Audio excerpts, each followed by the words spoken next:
If you're watching this awesome video, then you've probably heard about a little known hormone that goes by the name of melatonin. Melatonin is an over-the-counter dietary supplement that is produced naturally by your body, by the brain's pineal gland. It can also be found in certain foods like cherries and tomatoes and nuts and seeds in small but significant quantities. It is believed that melatonin serves to regulate your circadian rhythms, in other words, your biological clock, and is thus responsible for making you feel sleepy at night and awake and afresh in the mornings. And because of this, you'll find melatonin in many medicine cabinets today, all over the world.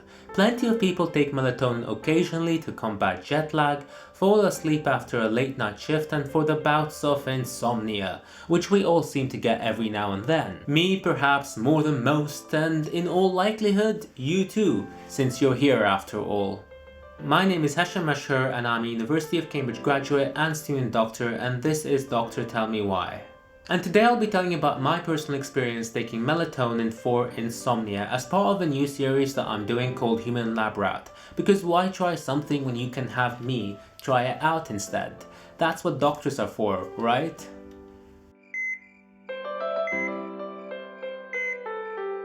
So, first things first, let me tell you a little bit about me.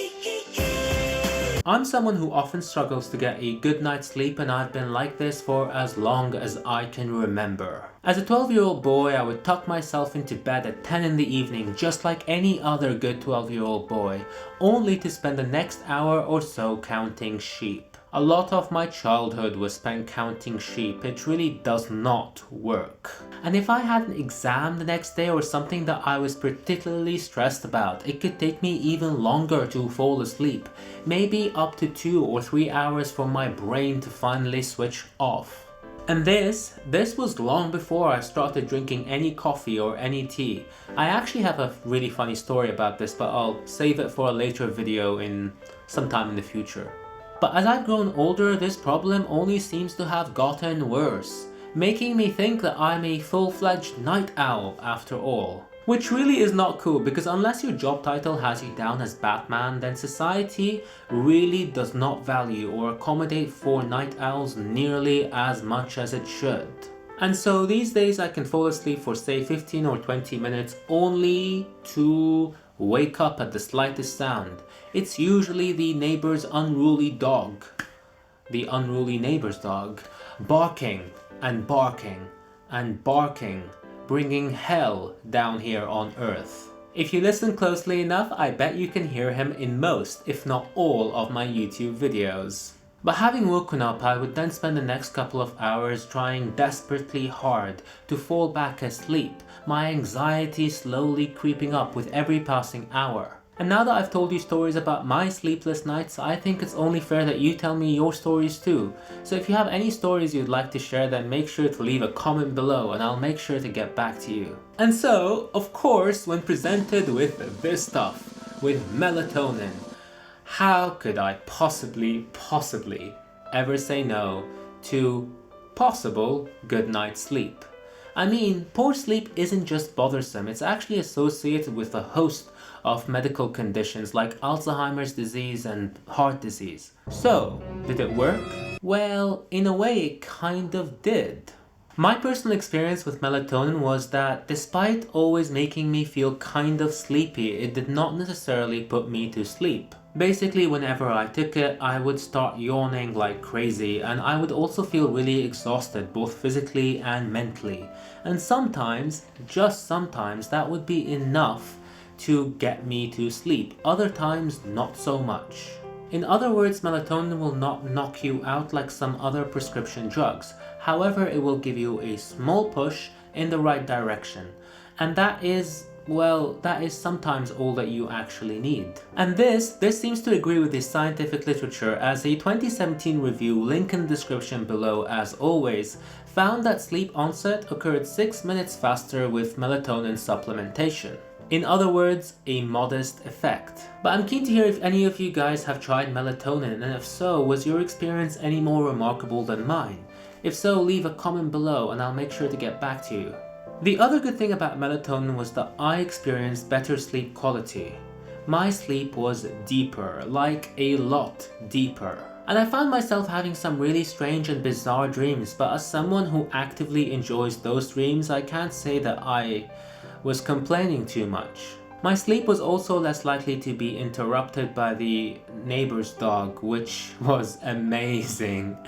And I woke up the next day feeling fresh despite having taken a pretty high dose of the stuff, 10 milligrams. Which, by the way, I don't recommend unless your neighbors are and they won't let their dog into the house at night. Preliminary research seems to indicate that melatonin can act as a powerful antioxidant too, twice as strong as vitamin E, helping to clear out free oxygen radicals, and that melatonin may also have important anti-inflammatory effects. But remember that this research is just that, it's preliminary research, and it should not be the reason or the only reason why you take melatonin if you have no other reason to do so.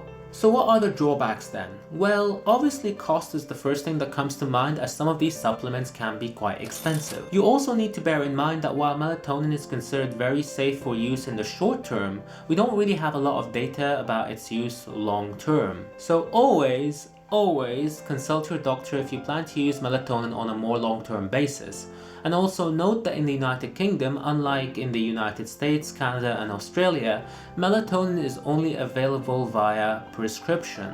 And despite being very safe, side effects for short-term use can include headaches, dizziness, fatigue, weight gain, anxiety, depression, and stomach irritability and discomfort. Personally, I experienced headaches and weight gain due to an increased appetite, but that does not mean that you won't experience any of the other side effects. Also, please bear in mind that I was taking a particularly high dose of the stuff, 10 milligrams. Most healthcare providers will recommend a much lower dose, something closer to 3 milligrams, taken 3 to 4 hours before your intended bedtime. Finally, if taking supplements is not for you, you could try and boost your endogenous production of melatonin. Things as simple as turning your computer and phone screens on at dark mode at sunset can have a significant impact on the quality of your sleep. That's because the blue light coming off your electronic screen is thought to inhibit the production of melatonin through its action on melanospin in the eyes, with obvious detrimental effects on the quality of sleep. I also personally find that sleeping in a cooler room tends to help, and I make sure to drink all my day's coffee well before noon. So if you drink any caffeinated beverages during the late evening, it might be helpful to consider moving them earlier in the day and see if that helps. If you enjoyed this video, then please do the only sensible thing to do, and that is to give this video a thumbs up and to subscribe to the channel. This is my first video. This is my first video of the series Human Lab Rats, where I try things that you might not want to try out first. So if you have any good ideas for the series, then I recommend you leave them in the comments below, and I will make sure to look into them and see if, they involve me dying or something. And if not, then I'll be willing to give them a try. If you subscribe, you'll get to see me present to you the latest groundbreaking medical research, tell you about all these fascinating medical conditions, and give you top tips on how to live longer, stronger, and healthier. Love you all to bits, and see you all next week. All you gorgeous, amazing people.